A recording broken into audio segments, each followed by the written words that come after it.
Thank you very much. I did put through a call to deal with your trust issues. I live in Joburg and I don't know the traffic in Cape Town, and the N1 is horrendous. I don't wander this far across the Boerewors Cape. Thank you very much. I don't want to talk about the book. I want to get to the hidden agenda. And the hidden agenda is clearly that the partnership needs to enlarge. So let's not pretend it's about the book this evening. Let's get into the meat of the issue. And the meat of the issue is that there's a cause that it needs people to commit themselves to.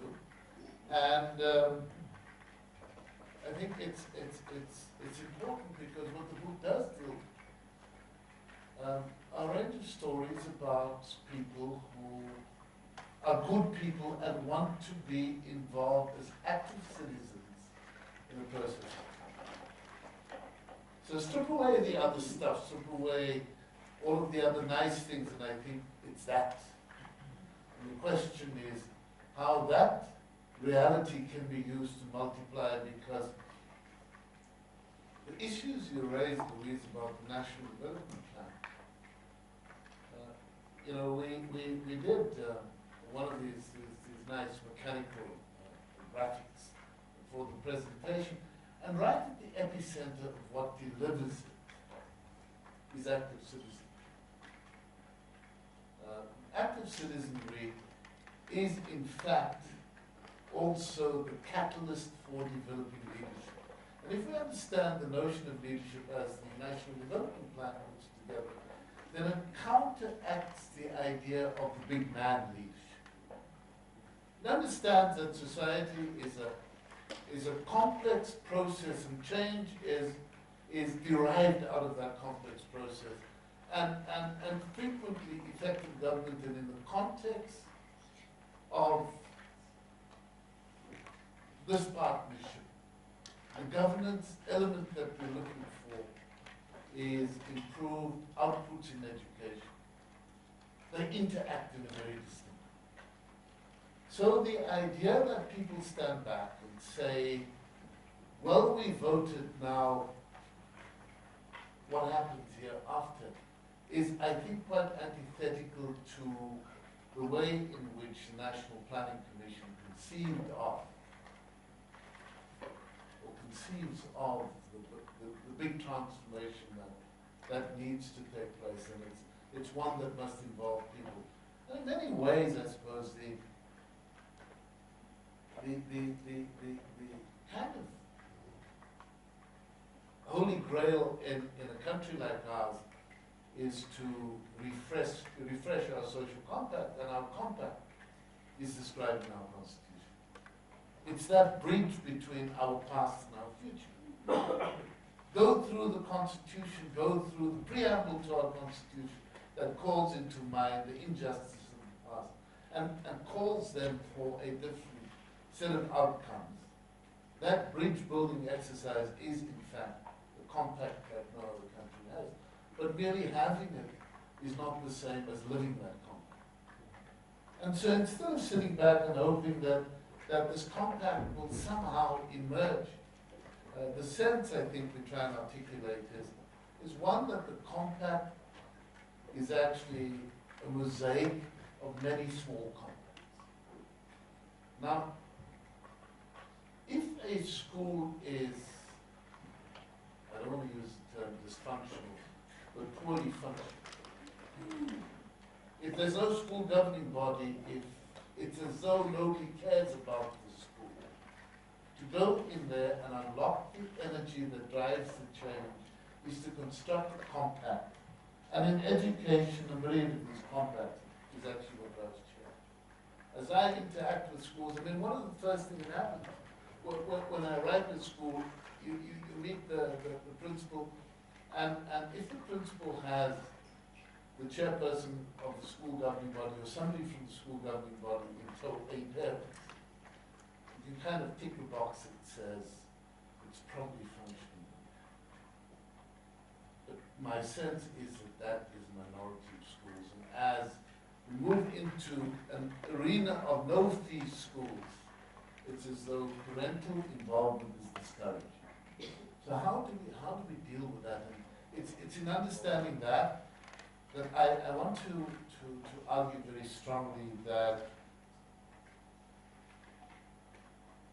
the active citizenry is in fact going to be the energy that drives it. And I don't want to pretend for a moment that this is easy. And there are many difficult issues that we need to engage with. You know, last week in the Yosemite National Park in California, 2 men climbed out a granite that is 80% as high as Table Mountain, that is a single rock, free climbed it for the first time ever in an environment where people said it isn't possible.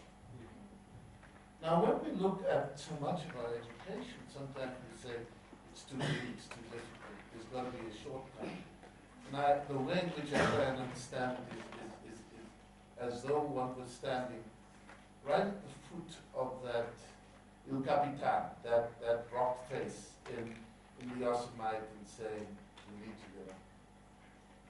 And so it's a lot of determination. It's a big call that is being made on people, and I don't think that there's a shortcut. You know, last week the acting secretary of acting head of the Secretariat of the Planning Commission, Pulakani Mathia, wrote a piece that was published in the Business Day under the rubric that I thought is very, very appropriate. It said, results depend on constant vigilance, not an annual outrage. Now that's about very 12, but I think it's more important to understand that frequently what happens in our high schools is that they can only work with material generated throughout the schooling system. And so it's that care and attention to detail that is so fundamentally important. So I look at the book and say, well, it's a compilation of many of those motivational stories. But it's not, I'm the only manual in the room perhaps, it's not a how-to manual. And that's for me quite important, because if you think that you've got this book, that you've read the book, that you can now fix education, means that you're going to have all of the preconceived ideas that will undermine partnership in education. So I'm saying the book is exceedingly valuable in these, but if you think that reading the book allows you to do it, then I think you will make big mistakes, because frequently people from outside of education, including myself, don't quite understand what happens in education. We know, we have a sense it's difficult, and it involves a lot of hard work, and some of us have experience that's very different, but it's not the same. There's a wonderful set of stories on that are told as a narrative in photographs on the wall of the Seapoint Promenade. It's about people who dive into these kelp forests, and it's about a young boy who starts to dive, and he's quite capable of diving into water at 9 degrees Celsius without a wetsuit, because he's adapted. But that's only part of the story. The bigger part of the story is this young boy who cradles sharks in his arms. I'm not suggesting that school principals are sharks.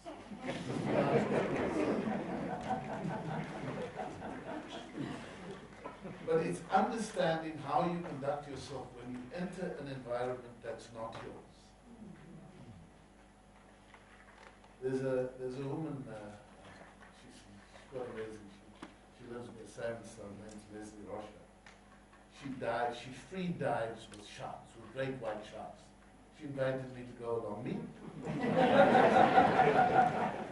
But it's about how you build trust in an environment that is not your own, which I think is told on those photographs on the walls of the Secret Promenade, lived out by Leslie Rocha. And I think it's the kind of motivational story of somebody who's from outside of education that goes into a school and says, what do I do? Now, there is a story told by a woman called Celeste Spielman in the book. She works with Cape Union now. She's here. Really? Is Celeste here? I didn't do a roll call like you, but. Where's Celeste? So she was able to be briefly. Okay. She tells a story that appeals to me because she says, going in there could only work if I understood that I didn't understand them. It's a humbling experience is what she says.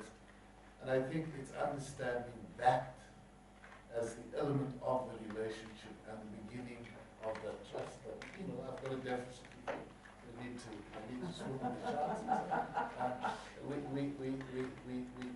But it's understanding that I think is this important issue, and then that there's no show. Now, so I don't want to carry on forever. I'm saying it's a fascinating story, and or a myriad of stories. These stories that are about driving education. We need to get through many more. You're involved in 200 schools out of 12,000. It's only out of 20,000, and it's only 1%. So we've done 1%, which is carrying on now. Okay. So I want to end with because, you know, I'm a troublesome sort of chap. Professor Foreman tried to teach me mathematics. He knows. And I want to raise 3 caveats because I think it's very important.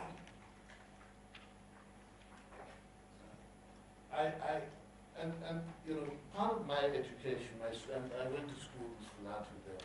We went to a school that was distinctly, but very distinctly, secular. You could be of any religion, if at all, but the school was secular. So nobody came in with a preconceived ideas to impose upon you. And I think it's taught me a lot about life's lessons, about how we engage with people, about their right to be. And I don't want to enter the Charlie debate. But I'm saying it's fundamentally important to recognize that. And so, 3 caveats. The first is, I hope that the partnership doesn't get involved in ideology. The people who drive this stuff, both as educators and as supporters, are good citizens who want to do the best there is. And I want to plead that the idea of capitalism be taken out of the equation. Because if you allow that, then you must allow the alternatives to be there, and I think there's a risk of distraction. Because capitalism in education is frequently about the profit motive, and that's not what this is. It's about a series of different processes. It's about demonstrating, caring, and being able to measure the product of such caring. So that's my first caveat. The second is that there are others in the field and we need to reach out and learn from each other. And one of the other groups in the field is called the Doctor School. Go right. Learn, engage, cross-pollinate, take these issues forward. And the third and very difficult issue, and I know that the principals here may howl at me for saying this. One of the problems we've got in this country, and it's reflected on in the National Development Plan, is that in certain instances principals are not properly appointed. And for all manner of wrong reasons, people find themselves as principals. They play the shop stewards and they become principals. And if that be the pivot in education, then the worst schools are going to lock us out. I'm raising this as a reality caveat.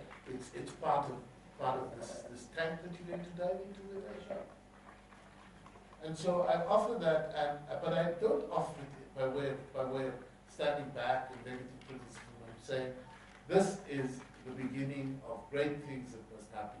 It's about reaching out. It's about taking that view and of course we're very excited about the way in which you've taken that vision of the National Development Plan. And I want to end, because this was your question, and I keep forgetting, that you asked me a question, Louise. You know, the skills of the National Planning Commissioners were all quite empirical skills. Now, people who have empirical skills tend to dampen their own imagination. You need to prove interrelationships in mathematics. That's what we are talking about.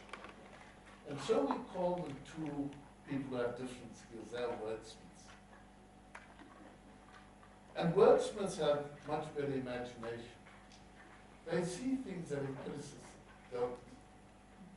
And we called on Jabula Ndebele and Anki Krom. And they designed this wonderful device, because they take the Constitution, they project off it, they extrapolate into the future, and they say, now we stand in 2050. And we look back at the road that we've traversed, and it talks about this interaction between people who can say, we've done this. That was your question, and that's where I want to go. Well, I just want to, before we kind of move on from to that, one thing that as a change agent, I've been challenged on many times. People say to me, where did you get your mandate? So I love the National Development Plan, because I say at the ending of the National Development Plan, the National Development says, business, government, civil society, you need to work together to deal with these issues. And so I just want to personally thank you, because it was a challenge to answer the where do you get your mandate question until that document was published.